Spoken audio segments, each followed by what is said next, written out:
Video করবো, চলে আয়। দেখলি তো জুতোটা ছিঁড়ে দিলি তো। আরে বাবা এত চিন্তা কেন নিচ্ছিস, এখন তো 10 লাখ টাকা করে দিচ্ছে। এতদিন ফেসবুকে ট্রেন্ড চলতেছিল যে একটা মেয়ে এক রাতের জন্য 25,000 টাকা নেয়, আর এটা দেখে সবাই অবাক হয়ে গেছে। কিন্তু ভাই এখন দেখতেছি এই মেয়ে এক রাতের জন্য 10 লক্ষ টাকা নেয়। বাহ ভাই, বলতে হবে মেয়েদের দিন দিন কর্মসংস্থানের অনেক উন্নতি হইতাছে। प्यारी समझ गई।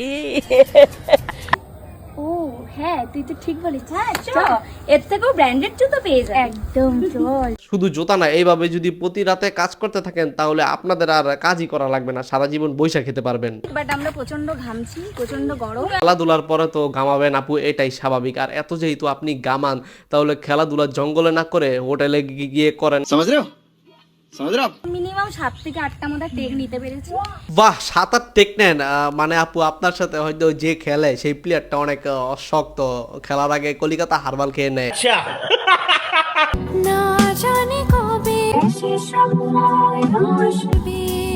অবশেষে আপু আমার কথা শুনে বাসায় শিফট করছে, তারপর আপু ঘামাইতেছে। আমার মনে হইতেছে আপু খেলার আগে এসি অন করতে ভুলে গেছিল।